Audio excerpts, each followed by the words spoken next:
Greetings, people. I come in peace.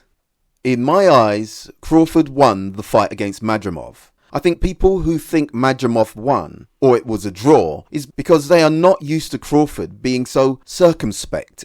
Although Madrimov was dangerous throughout the fight and was able to counter Terence, particularly with the right hand, Crawford still landed telling combinations and was never really in trouble. I think Crawford put too much pressure on himself to knock Madrimov out.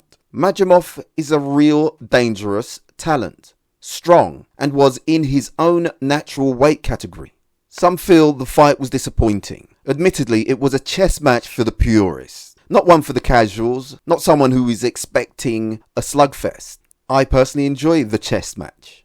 I enjoy the slugfest too, but I can appreciate the dangers and reluctance to engage and take the risks. It was Crawford's first time at 154. I hope the talk of the fight with Canelo is over though. Why people get excited for that, I don't know. It's a spectacle, a pageant, a curiosity, a circus type fight that both of these boxers are well above. They are not Jake Paul and KSI.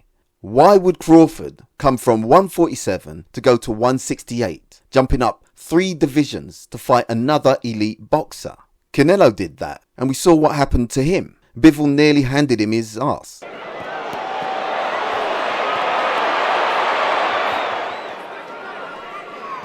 Yep, there's weight categories for a reason. Look at that. Beating him up.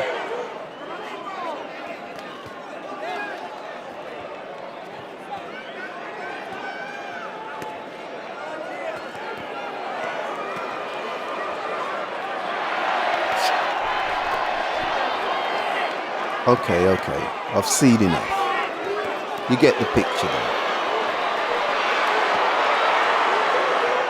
I'm convinced people who cry out for this fight want to see Crawford beaten. It might even be entertaining in an uncouth way, but as a boxing fan, it's a bit insulting. A blatant and excessive gluttonous money grab, if you ask me. I don't want to see those type of fights. Just like I was never excited to see Chris Eubanks Jr. against Conor Benn. That Saudi money has got people dancing to the tune. When there's decent fights that should be made and Turkey makes it happen, great. But this is just a fantasy matchup, like a boxing game. It's on a whim, and because he's got the money and the power, it can happen. But is it supposed to happen? We've already got the misfits boxing. Let's not turn real boxing into a freak show. Crawford should stay around 147 and 154. He could fight Boots Ennis, Stanionis, Sissoko, Tim Tszyu, or Virgil Ortiz. Even, dare I say, Josh Kelly. There's fights out there for him, and intriguing, riveting, and absorbing bouts. They might not make absurd, ludicrous amounts of money, but good money. What's wrong with that? Crawford has a great record and is a unique talent. I hope he doesn't let greed get the best of him. Look, we could be on a right earner here. The man's loaded.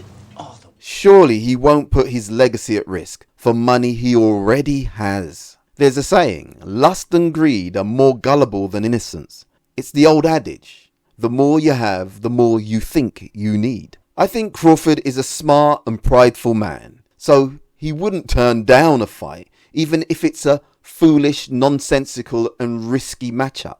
For too long now, Crawford has been thrown into fights people thought he'd finally come unstuck in.